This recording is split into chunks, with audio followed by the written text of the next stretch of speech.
Smackdown hari Sabtu. Hari ni hari Sabtu. Kita pakai baju warna hitam. Lawan tetap lawan. Korang rasa aku patut bertanding tak?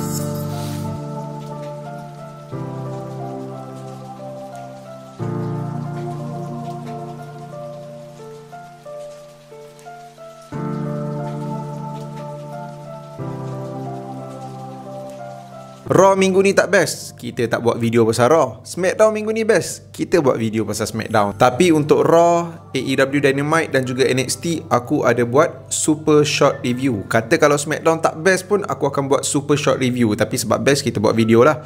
Dan kat mana korang boleh tengok super short review tu? Super short review tu aku akan up dekat Twitter aku dan juga Instagram aku. Twitter akan tahan sampai bila-bila, Instagram sebab dekat IG story kan, so tahan 24 jam je lah. So make sure korang follow Twitter aku Hazwan Shah _ dan follow Instagram aku Hazwan _ Shah.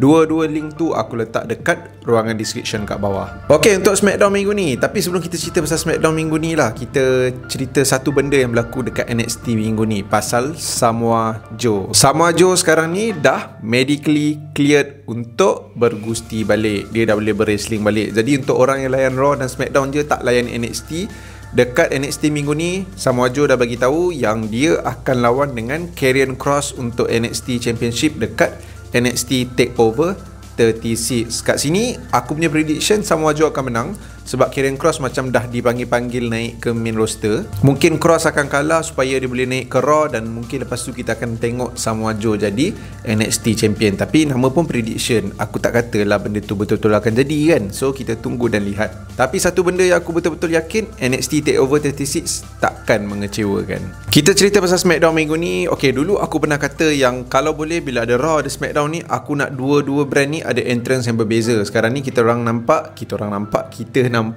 yang dua-dua show ni pakai entrance yang sama kan. Dan buat masa ni aku tak nak complain sebab somehow aku suka entrance ni kan. Bila Roman keluar, bila Big E keluar dengan diorang punya Titantron besar-besar kat belakang tu kan, aku rasa macam epic gila lah benda tu. Dan dalam masa yang sama teringat aku dekat entrance game Smackdown 2. WWE time tu WWF.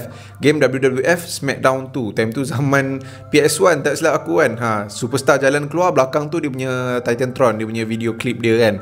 So aku somehow aku suka benda tu. Aku pun tak tahu kenapa. Hari tu aku ingat aku akan rasa biasa-biasa je kot. Dan time tu aku macam tak berapa okey sebab animation time tu memang kacau teruk. Tapi sekarang ni animation ada, but then bila superstar tu keluar dan ada background dia orang punya Titantron ke apa, aku nampak smart benda tu. So ada improvement daripada segi production quality dekat WWE. Bianca Belair ada buat promo. Lepas tu Carmella datang kacau, Zelina Vega datang kacau. Zelina Vega challenge Bianca Belair dan Bianca Belair accept. Lepas tu Carmella dan juga Vega attack Bianca. Bila diorang attack Bianca tu dengan boleh duduk sambil pukul-pukul, aku rasa macam pasal tu aku suka Women Division dekat NXT lah. Lepas tu kita ada Sasha Banks datang menyelamatkan keadaan. Sasha Banks buat comeback. Last kita nampak dia dekat WrestleMania. Dan bila Sasha datang buat comeback, datang tolong Bianca, time tu bila dah macam Bianca buat muka pelik tau. Dan aku pun rasa pelik bila tengok kan. Dan aku pun tertunggu bila Sasha nak backstep dan juga tikam belakang Bianca ni kan. Aku ingatkan benda tu akan berlaku. Last Bianca pun dah okey, Sasha pun dah okey. Aku ingat oh tak ada, benda tu tak akan berlaku. Rupanya Sasha dah jadi watak baik. Dia dengan Bianca dah ngam. Lepas tu kita nampak ada tag team match, Bianca dan Banks lawan Vega dan juga Carmella. Match tu Bianca dan Banks menang. Tapi bila habis match tu, rupanya backstep tu berlaku time tu lah. So benda tu macam okey, benda yang aku jangka memang berlaku. Rupanya dia simpan benda tu, tak buat awal-awal, biar kita ingat oh Sasha Banks dah bertaubat. Dan bagi aku benda tu satu keputusan yang tepat. Kau buat balik Sasha dengan Bianca ni ada feud. Sebab kalau Bianca dengan Zelina Vega kat SummerSlam, dia tak scream macam blockbuster. Tapi kalau Sasha Banks dan juga Bianca, walaupun dekat WrestleMania kita dah tengok benda tu dan kita dah tengok Bianca menang, still aku rasa Sasha dan Bianca lagi besar daripada kita tengok Bianca dengan Vega. Bianca dengan Vega ni kita boleh tengok dekat Smackdown je. Lagi sekali, WWE dah buat satu keputusan yang tepat. Edge dengan Seth Rollins, tak nak cerita banyak. Orang nak tengok Becky Lynch 24/7 Championship. Yang ni cerita panjang sikit. Okay, kalau korang tak pernah tengok, dulu aku pernah buat video pasal 24/7 Championship ni sampah. Yang keluar kat atas ni ke kan. Video tu dah lama gila lah. Antara video terawal aku dekat channel Hazwan Shah Wrestling ni. Dan kebanyakan benda yang aku cakap dalam video tu boleh kata valid sampai sekarang lah. Dan even dekat SmackDown kali ni aku rasa macam ada sedikit improvement dekat 24/7 Championship ni pun, tapi still mungkin diorang buat benda ni kat SmackDown minggu ni, lepas tu dekat Raw dan SmackDown akan datang buat balik benda yang sama kan. So tak nak letak harapan lagi, tapi so far aku boleh katakan benda yang aku cakap dalam video tu masih valid, sebab benda-benda yang tu masih berlaku lagi. Tapi dekat SmackDown minggu ni ada improvement yang macam aku cakap tadi. Apa improvement dia?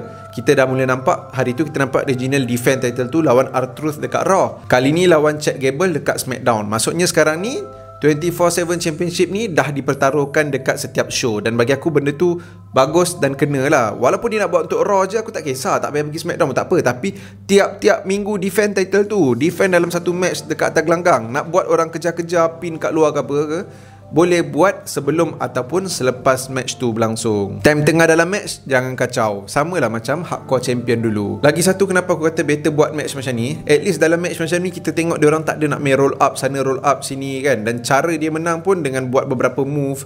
Kalau buat kat luar ke apa ke, sikit-sikit roll up kalah, macam mudahnya kau berubah championship lah dekat tangan orang lain. Senang sangat kalah, dan dalam masa yang sama memperbodohkan Akira Tozawa yang dulu gempak gila dekat Cruiserweight Division, R-Truth yang dulu pernah main event lawan John Cena dekat Capitol Punishment.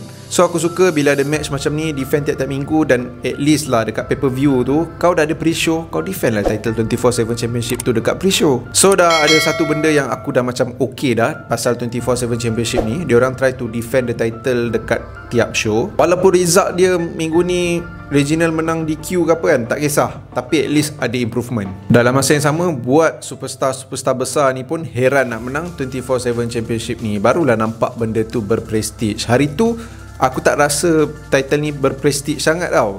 Even kat Raw hari tu pun alah, sekali je dia defend kat Raw macam ni. Tapi bila buat kat SmackDown, inilah baru 24/7 Championship. 24/7. Aku tengok entrance Shinsuke Nakamura. Oh, dia ni over betul dengan crowd dekat SmackDown minggu ni. Aku tertanya, bila nak push Shinsuke Nakamura?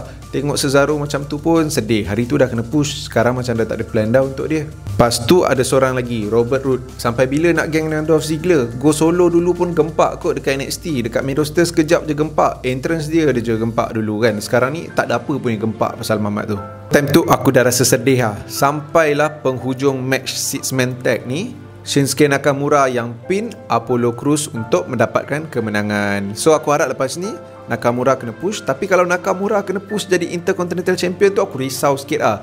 Sebab dah ada sejarah Nakamura jadi US dengan Intercontinental Champion yang tak berapa nak function kan dulu. So harapnya lepas ni kalau dia jadi champion, jadi champion yang function lah. SmackDown minggu ni dibuka dengan promo daripada John Cena. Same old thing, same old shit. Bagi aku semua benda sama je yang dibuat daripada dah berbelas-belas tahun kan. So bagi aku benda boring lah. Tapi dia still over dengan crowd yang ada dekat SmackDown minggu ni kan. Somehow walaupun dah over, dia cuba cover kenapa dia berwatak baik lama sangat. Dan benda tu makin lama buat, tak tahulah, buat aku rasa annoying tengok kan. At least kau dah ada crowd yang over kat situ, tak payahlah nak layan dengan sangat. Maksudnya kat sini WWE sendiri sangsi yang takut orang takut John Cena ni di backfire oleh penonton sebab sampai sekarang berwatak baik. Dan nak tunjukkan diorang punya desperate takutnya tu, diorang hantar Baron Corbin bye. Lepas tu malukan lagi Baron Corbin kat situ. Walaupun karakter Baron Corbin ni macam someone yang desperate, tapi yang nampak desperate kat situ WWE dan juga John Cena. So bila John Cena buat promo macam tu dan dia kata Finn Balor dengan Roman Reigns ada signing contract apa semua, aku macam fikir okay, mungkin kita tak tengok John Cena dengan Roman dekat SummerSlam kot. Mungkin diorang nak simpan untuk Survivor Series ataupun WrestleMania. So kita cerita pula apa yang berlaku dekat contract signing. First kali Finn Balor dekat NXT tak senyum banyak macam mana dia senyum dekat SmackDown minggu ni.